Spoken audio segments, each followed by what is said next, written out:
À 86 ans, Claudia Cardinal, l'icône légendaire du cinéma italien, a enfin révélé la vérité sur le plus grand amour de sa vie.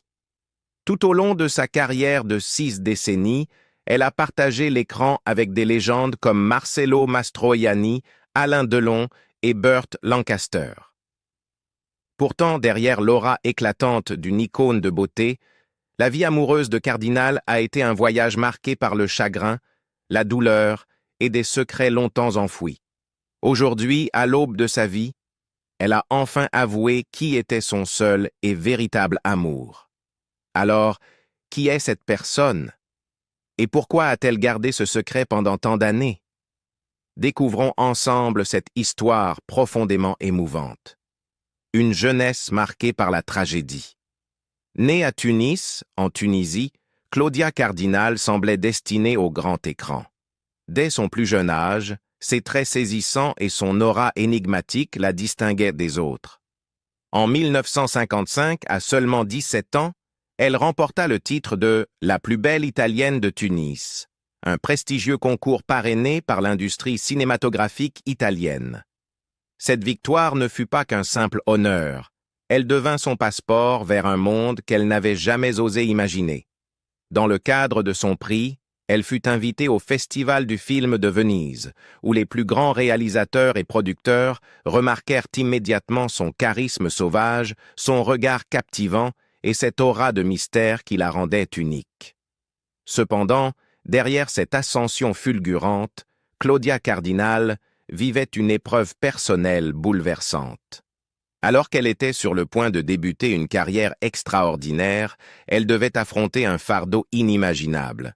Elle portait un enfant après avoir vécu un événement profondément traumatisant. À un âge où la plupart des adolescentes s'inquiétaient de leurs études et de leurs amitiés, elle se retrouvait seule face à l'un des moments les plus sombres de sa vie. Dans les années 1950, les normes sociales étaient impitoyables, en particulier pour les femmes du monde du spectacle. Devenir mère hors mariage était considéré comme un scandale et aurait pu mettre fin à sa carrière avant même qu'elle ne commence. Pourtant, au lieu de laisser l'adversité la briser, Claudia prit une décision incroyablement courageuse. Elle choisit de garder et d'élever son enfant, malgré la pression sociale et le risque de voir son avenir s'effondrer. L'industrie cinématographique, cependant, avait d'autres plans pour elle. Déterminée à préserver son image de jeune star montante, les producteurs mirent au point une histoire pour cacher la vérité. Officiellement, le petit garçon n'était pas son fils, mais son jeune frère. Ce mensonge soigneusement orchestré lui permit de poursuivre sa carrière sans subir le poids du regard du public. Pendant des années, elle vécut sous le voile de ce secret, jonglant entre la fulgurante ascension de sa carrière et le poids émotionnel de sa réalité cachée. Si le monde voyait en Claudia Cardinal une beauté éblouissante, illuminant les écrans du cinéma européen, la douleur de son passé ne l'avait jamais quittée. Ce traumatisme de jeunesse façonna profondément sa vision de la vie, notamment en matière d'amour et de relations. La presse la liait sans cesse aux plus grands séducteurs de l'époque, Alain Delon, Marcello Mastroianni, Marlon Brando. Mais la vérité était bien différente. « Je n'ai jamais eu la vie amoureuse aventureuse que les gens imaginaient », avoua-t-elle plus tard. « J'ai été blessée trop tôt, et cela a changé le cours de toute ma vie. » Plutôt que de chercher du réconfort dans des idylles passagères, Claudia canalisa toute son énergie dans son travail.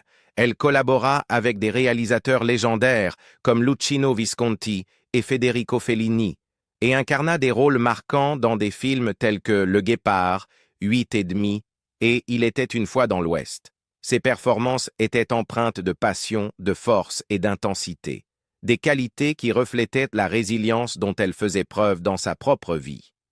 Pendant des années, Claudia Cardinal resta silencieuse sur son passé, préférant se concentrer sur sa carrière et sur son fils, qu'elle avait élevé dans l'ombre du secret. Ce n'est que bien plus tard qu'elle se sentit prête à partager enfin la vérité avec le monde. Sa décision de parler ouvertement ne visait pas seulement à rétablir les faits, c'était une façon pour elle de reprendre le contrôle de son histoire. En brisant le silence, Elle montra que la véritable force ne réside pas dans le fait de cacher sa douleur, mais dans le courage d'y faire face. L'histoire de Claudia Cardinal est celle d'une femme résiliente, courageuse et déterminée. Elle transforma la page la plus sombre de sa vie en une leçon de persévérance, laissant un héritage qui continue d'inspirer. À travers ses films, elle a conquis des générations entières, prouvant que le passé ne définit pas l'avenir. Malgré les obstacles, elle s'est élevée au sommet, traçant un destin qui lui appartenait pleinement. Gloire et rumeurs romantiques. Alors que Claudia Cardinal entrait dans le monde du cinéma, elle devint rapidement une étoile montante. Avec sa beauté captivante, son charme indompté et son aura énigmatique, elle ne ressemblait à aucune autre actrice de son époque. Il ne fallut pas longtemps pour que les cinéastes légendaires la remarquent. Des réalisateurs comme Luchino Visconti, Federico Fellini et Sergio Leone virent en elle une actrice capable non seulement de fasciner le public par son apparence, mais aussi de livrer des performances pleines de profondeur et d'intensité. Son premier grand succès arriva au début des années 1960 avec des rôles mettant en valeur sa polyvalence. Dans Le Guépard, réalisé par Luchino Visconti, elle incarne la superbe et déterminée Angelica, captivant le public aux côtés d'Alain Delon et Burt Lancaster. Ce film, considéré comme l'un des plus grands chefs-d'œuvre du cinéma italien, consacra Claudia comme une actrice capable de concilier élégance et profondeur émotionnelle. La même année, elle tourna dans 8 et demi, le chef-d'œuvre surréaliste de Federico Fellini. En incarnant la mystérieuse Claudia, elle devint la vision ultime de la perfection féminine selon le réalisateur. Le film fut un triomphe cinématographique, remportant l'Oscar du meilleur film en langue étrangère et assurant à Claudia une place dans l'histoire du cinéma. Hollywood ne tarda pas à remarquer son talent indéniable et sa présence magnétique. Elle fut choisie pour jouer dans La Panthère rose, une comédie policière stylisée qui rencontra un succès instantané. Mais son rôle hollywoodien le plus emblématique fut sans doute celui de Jill McBain dans « Il était une fois » dans l'Ouest de Sergio Leone. Son personnage, une veuve affrontant un monde impitoyable de conflits fonciers et de violence, se démarquait des figures féminines souvent secondaires des westerns. Jill était une femme forte et résiliente, à l'image de Claudia elle-même. Le film devint un classique culte, renforçant sa réputation d'actrice capable d'imposer sa présence dans un genre dominé par les hommes. Au cours des années 1970 et 1980, Claudia continua à prouver son talent artistique en incarnant des rôles exigeants et atypiques. Elle tourna dans La Tente rouge, aux côtés de Sean Connery, et Fitzcarraldo, l'épopée de Werner Herzog qui repoussa les limites du cinéma. Elle collabora avec des cinéastes qui admiraient son audace et sa profondeur, lui permettant de poursuivre une carrière florissante malgré le passage du temps. Son excellence fut reconnue à maintes reprises. Elle remporta plusieurs David di Donatello, la plus haute distinction du cinéma italien, et reçut un Lion d'or pour l'ensemble de sa carrière à la Mostra de Venise. Son héritage était assuré, mais le monde restait fasciné par autre chose que son talent, sa vie privée. Avec la célébrité vinrent d'innombrables spéculations sur ses relations amoureuses. Les tabloïds s'empressèrent d'écrire des histoires passionnées, la présentant comme une femme prise dans un tourbillon de romances glamour. Elle fut fréquemment associée aux hommes les plus convoités de son époque, Alain Delon, Marlon Brando, Marcello Mastroianni et même Warren Beatty. Son alchimie à l'écran avec ses icônes du cinéma alimenta les rumeurs, les journalistes imaginant des idylles secrètes derrière les caméras. L'une des rumeurs les plus persistantes concernait sa relation avec Alain Delon. Leur connexion semblait électrique, et leur moment de complicité hors écran laissait entendre une relation plus profonde que l'amitié. Ils assistaient ensemble à des événements, échangeaient des regards troublants et parlaient l'un de l'autre avec admiration dans les interviews. Pourtant, Claudia ne confirma ni n'infirma jamais ces spéculations, laissant planer le mystère. De même, sa complicité avec Marcello Mastroianni suscita des soupçons. Dans 8,5, le personnage de Marcello idolâtrait Claudia comme la femme idéale, un rôle qu'elle incarnait avec une aisance naturelle. Le public était fasciné par leur dynamique, mais encore une fois, Claudia garda le silence sur la réalité de leur relation. Malgré son entourage composé des hommes les plus séduisants et charismatiques de son époque, la véritable nature de Claudia était bien plus réservée que l'image véhiculée par les médias. « Les gens pensaient que j'avais une vie amoureuse fascinante », avoua-t-elle un jour. Mais en réalité, c'était tout le contraire. Je n'ai presque jamais aimé personne. Même avec le temps, Claudia resta une icône de beauté et de force. Contrairement à de nombreuses actrices qui succombèrent aux pressions d'Hollywood, elle refusa de modifier son apparence pour correspondre à des standards irréalistes. Elle accepta le processus naturel du vieillissement, prouvant que la véritable élégance vient de l'intérieur. Son héritage ne réside pas seulement dans les films qu'elle a tournés, mais aussi dans la manière dont elle a mené sa vie. Dans une industrie cherchant souvent à contrôler les femmes, Claudia défia les attentes à chaque étape. Elle n'était pas qu'une actrice, mais un symbole d'émancipation, de résilience et d'intégrité artistique. Même si le monde s'est longtemps focalisé sur les hommes qui ont croisé son chemin, c'est bien Claudia elle-même, par son talent, sa force et son aura inoubliable, qui demeurent au cœur de son histoire. Son parcours à travers la gloire, l'amour et le triomphe artistique reste l'un des récits les plus fascinants de l'histoire du cinéma. Un grand amour avec Pasquale Schittieri. En 1973, Claudia Cardinal rencontre Pasquale Schittieri, un réalisateur et scénariste italien connu pour son audace et son approche provocatrice de la narration. Cinéaste engagé, il n'hésitait pas à aborder des thèmes comme la corruption politique, le crime et l'injustice sociale, des sujets qui résonnaient profondément avec Claudia, toujours soucieuse de choisir ses rôles avec un véritable sens du devoir. Leur connexion fut immédiate, tant sur le plan professionnel que personnel, donnant naissance à une histoire d'amour qui allait durer plus de 3 décennies. À une époque où Claudia était déjà une actrice incontournable du cinéma européen, Pasquale lui offrit un nouveau défi artistique. Il la dirigea dans plusieurs de ses films, ouvrant ainsi un nouveau chapitre dans sa carrière. En tant que muse, elle tourna dans 8 de ses œuvres, dont I Guapi, un drame historique captivant, et Corleone, qui plongeait au cœur du monde impitoyable de la mafia sicilienne. Grâce à ces films, Claudia put démontrer toute l'étendue de son talent, s'éloignant des rôles purement glamour qui avaient démarqué ses débuts. Leur dernière collaboration, Father, fut un poignant témoignage de leur alchimie artistique et émotionnelle, clôturant ainsi leur parcours cinématographique commun. L'histoire d'amour entre Claudia et Pasquale ne fut pas une simple passion éphémère. Elle résista à l'épreuve du temps. Dans un milieu où les relations s'effritent souvent sous la pression de la célébrité et du regard du public, leur lien demeura inébranlable. Ils se soutinrent mutuellement à travers les triomphes et les difficultés, unis aussi bien à l'écran qu'en dehors. Malgré leur amour profond, Claudia et Pasquale ne se marièrent jamais.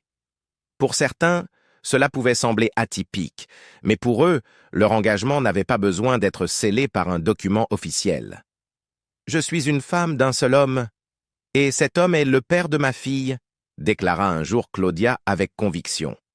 À ses yeux, l'amour ne se définissait pas par des conventions sociales, mais par la fidélité, le respect et les expériences partagées. De leur union naquit une fille, Claudia Schittieri, qui suivit plus tard leurs traces en embrassant une carrière dans le cinéma. Pour Claudia, la maternité fut une priorité, et elle s'assura que sa fille grandisse dans un environnement empreint de créativité et d'indépendance. Bien qu'elle ait toujours été reconnue pour son autonomie farouche, elle trouva en Pasquale un partenaire qui respectait son individualité et soutenait ses choix. Pasquale fut non seulement son compagnon de vie, mais aussi une figure déterminante dans sa carrière. Sous sa direction, elle accepta certains des rôles les plus exigeants de sa filmographie. Grâce à lui, elle cessa d'être perçue uniquement comme une icône de beauté pour incarner des personnages forts, complexes et résilients. Son soutien inébranlable l'encouragea à repousser ses propres limites et à se réinventer en tant qu'actrice. En retour, Claudia insuffla à ses films une authenticité et une intensité qui les rendirent inoubliables dans le paysage du cinéma italien. Même lorsque leur relation amoureuse évolua avec le temps, Claudia et Pascal restèrent profondément liés. Contrairement à de nombreuses séparations tumultueuses dans le monde du cinéma, la leur ne fut ni marquée par l'amertume ni par les scandales. Leur complicité perdura, nourrie par un respect mutuel et une passion commune pour le 7e art.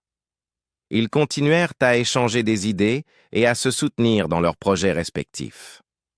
Claudia garda toujours un profond attachement à leur histoire, évoquant avec tendresse les années passées ensemble. Elle conserva précieusement les souvenirs de leur amour, de leurs collaborations artistiques et de leur voyage à travers la vie, preuve de la force de leurs liens. Leur relation fut l'exemple rare d'un amour qui dépassait les conventions, fondé sur la passion, la confiance et une synergie créative indestructible. D'une certaine manière, Pasquale Squitieri ne fut pas seulement son compagnon, mais aussi l'une des figures les plus influentes de sa vie. Avec lui, elle vécut un amour affranchi des cadres traditionnels, des normes sociales et du temps lui-même. Leur histoire n'était pas une question de formalité, mais plutôt du profond et durable impact qu'ils eurent l'un sur l'autre. Et au bout du compte, c'est ce genre d'amour qui ne s'éteint jamais. L'adieu de Pasquale est une confession tardive. En 2017, Pasquale Squitieri est décédé à l'âge de 78 ans des suites de complications respiratoires. Sa disparition a marqué la fin d'une époque pour Claudia Cardinal, qui avait partagé plus de 3 décennies de sa vie avec lui. Bien que leur relation amoureuse se soit terminée des années plus tôt, leur lien n'avait jamais vraiment été rompu. Pour Claudia, Pascal était bien plus qu'un cinéaste ou un compagnon. Il était l'homme qui avait compris ses peurs les plus profondes, ses convictions les plus fortes, et la femme derrière l'image glamour que le monde voyait. Lors de ses funérailles à Rome, Claudia se tenait parmi la famille, les amis et les admirateurs, luttant pour retenir ses larmes alors qu'elle lui disait adieu. D'une voix chargée d'émotion, elle lui a rendu hommage. « Je l'ai aimé pour son intellect, son humour, son charme et même sa folie. » C'était un rare moment de vulnérabilité pour une actrice qui avait passé une grande partie de sa vie à protéger ses émotions personnelles du regard du public. Le temps avait passé, leur vie avait mal pris des chemins différents, mais leur connexion était restée inébranlable.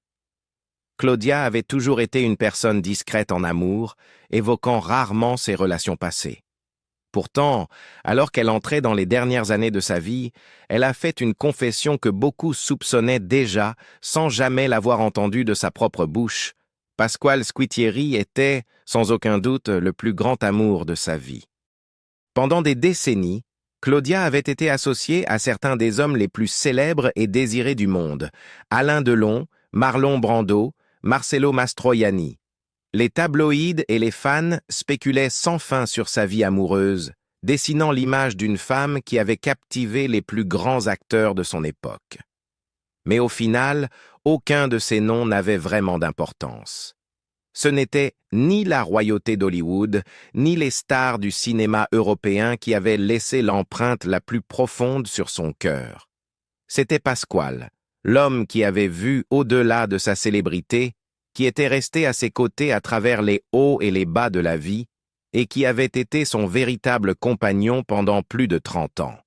Il était celui qui l'avait défié, inspiré, et lui avait donné l'espace pour être elle-même, loin des attentes de l'industrie. Leur amour était hors norme, affranchi des contraintes du mariage ou des étiquettes traditionnelles, mais il avait duré d'une manière que peu de relations dans le monde du spectacle pouvaient égaler. Claudia s'était un jour décrite comme « une femme d'un seul homme », Et malgré leur séparation dans les dernières années, cette déclaration restait vraie. Pasquale était l'homme qu'elle avait choisi, celui qui comptait réellement. Même avec le temps et les chemins différents qu'ils avaient pris, son amour pour lui n'avait jamais faibli. En regardant en arrière, Claudia n'a aucun regret. « Je ne regrette rien, dit-elle. J'ai vécu une vie pleine de passion, et mon amour pour Pasquale ne changera jamais. » C'était une déclaration qui portait le poids d'une vie entière d'expériences, de moments partagés, d'un amour qui l'avait défini d'une manière qu'aucun autre ne l'avait fait. Sa confession, bien que tardive, ne faisait que renforcer la profondeur de ce qu'ils avaient partagé.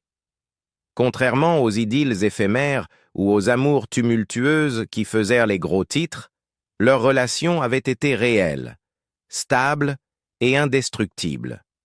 Elle n'avait pas besoin de déclarations incessantes ou de reconnaissance publique, elle existait simplement, forte et inébranlable face au temps.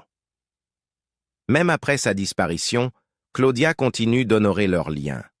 Elle parle de lui avec chaleur et admiration, non comme d'un amour perdu, mais comme d'une partie d'elle qui ne s'effacera jamais.